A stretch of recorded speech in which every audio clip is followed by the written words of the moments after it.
Let's take a second to take a look at our floor. You can see my shadow here. I'll try and get it out of there. So as far as the floor goes, remember this is a subfloor. We are going to put tile on top of this flooring. So this is not the finished floor. And we can see that we do have some fine cracks.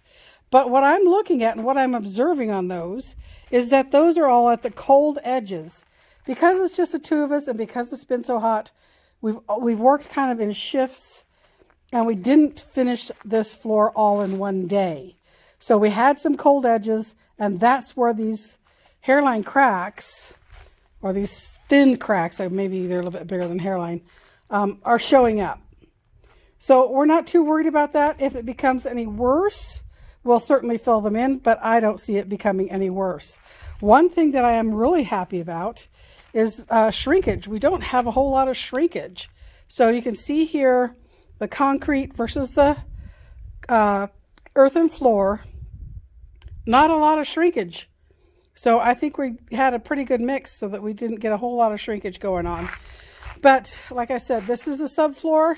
I have seen concrete foundations poured by professional people, and they've had huge cracks in them, and they still cover them up with a finished floor and don't worry about it. So that's where we're at with the floor. Oh, it's very hot today. Whew. Getting ready for monsoon to start. Hopefully it will. Anyway, welcome back to Copperline Rattler Ranch. I'm Julia. We are starting our internal wood frame walls. Let me show you how far we've gotten so far. So with this kind of building, when you're building with natural materials, you're building earth bag, and especially since we had a lot of damage from that wall collapse months and months ago, our walls aren't perfectly square. They're not perfectly flat. So we have to do a lot of shimming to get things to fit and square up for these wood frame walls. So let me show you. So for example, this is that north wall where we had the bad collapse. The cleats are there.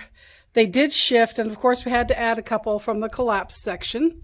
And you can see that we did have to do quite a bit of shimming because, you know, as everything shifted, it was all in line when we first were finished with it, the cleats were.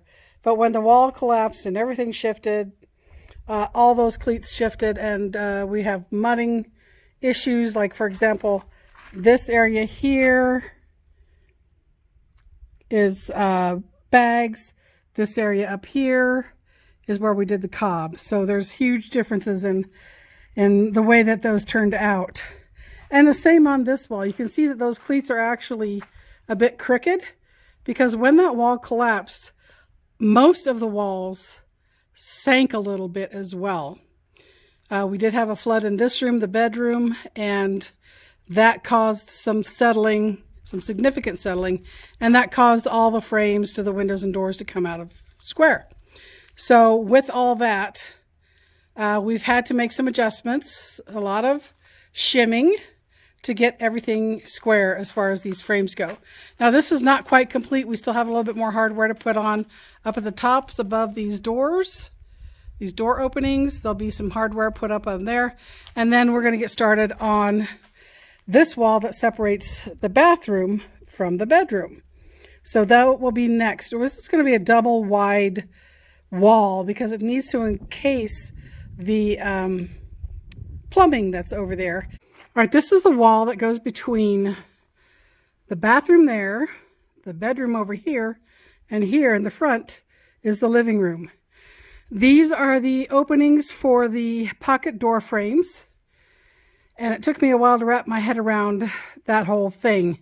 I had to really, really look at it. Dawn kept trying to explain it to me, and I just couldn't get it for the longest time, how they fit in a 2x4 framing situation. Now, neither one of us has construction experience other than we did remodel one room in our house that we had in Tucson. It was a big undertaking. We learned a little bit from that, and we're trying to apply what we learned from that experience onto what we're doing here inside the house. So I know it looks a little kind of crazy, but in order to keep our 16-inch on centers and make sure that we didn't have huge gaps, so on this center wall we added an extra vertical because that space was 19 inches instead of 16 inches. So rather than having a 19-inch open space, we opted to have two 9.5-inch open spaces. And then again up above, 16-inch on center from each side, from the left side, from the right side, left us with two braces in the center, just about an inch or so apart on both of those doorways. So for some people it might look a little ridiculous, but in order to keep our spaces no greater than 16 inches, this is what we had to do. Well, everyone, we received some good news this morning. It's Friday, and our lumber for our roof is supposed to be delivered today, which is a good thing for two reasons. Number one, it's about 5 or 6 weeks late, and after the promised date. And secondly, if we get the heavy monsoon rains we're supposed to be getting in the next couple of days, the road won't be passable for a big truck to make that delivery. So thank God we're getting it finally today. Woohoo!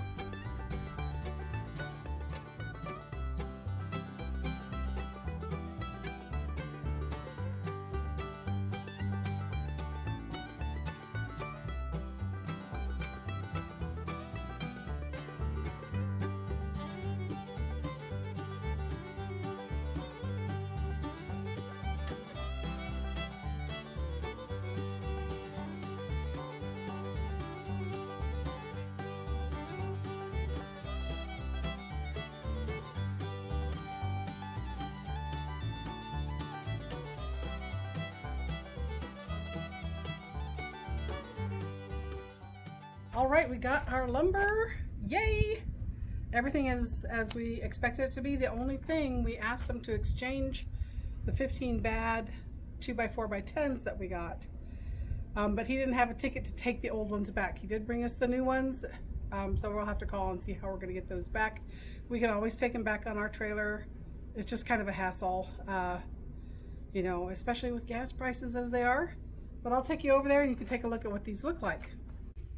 All right, these are the Ijoists. We ordered some of them at 22 feet and the rest at 20 feet. That'll more than cover the area that we need for the roof. And you can see how they're made, like a little mini I-beam. You've got the OSB in the middle and then the laminated ends, and this is what we're going to nail down to our bond beam, and what we'll nail the plywood to on the top of those. These are going to stand upright, like you would expect an I-beam, kind of like these are stacked. Of course, they won't be that close together, and that will become our roof, the beams that are going to hold the plywood up on the roof. So these that we ordered are 14 inches in this, I believe it's in this area, 14 inches, it might be 14 inches overall, I'll have to check. But that's the recommendation. We were able to talk to the manufacturer, and this is what they recommended that we get, is this 14 inch for a roof that we're going to be able to walk on for observing, stargazing.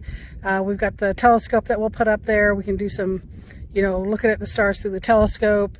We can just sit up there and relax. So it's going to make sure that this roof is strong enough for us to go up there. Also, our plywood over here is tongue and groove 3/4 inch-ish. That's never true, but 3/4 inch tongue and groove. You can see the little grooves on this side and the tongues on this side. Now what that does is it's going to help when we put these up there, it will automatically have that tiny little gap that you need for expansion and contraction. And we won't have to worry about putting little stops in there like you would or spacers, I should say, like you would for if you were doing a tile floor or something. So these tongue and grooves will help to give us that line that we need to give that expansion and contraction space in between the wood. So one less thing that we have to worry about. We can just kind of plug and play, and then all we have to worry about is cutting certain pieces to size. So that is our plan for the roof. We hope it goes well. We got to now get this all covered because look at these clouds. We've got monsoon is starting a little bit ahead of time, they're telling us, and we are expecting rain this afternoon, and we're expecting a lot of rain tomorrow. We could get up as much as an inch of rain tomorrow, which is a lot considering we haven't had anything in months and months. You can see the foliage is just so dry. I mean, it crunches and flakes apart when you step on it. So there you have it. So we're gonna get this covered up and we'll show you that.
Well, that's going to be it for this week's video. We hope you enjoyed it. Any questions, comments, or concerns, leave them in the comment section below this video, and we will see you next time. Bye.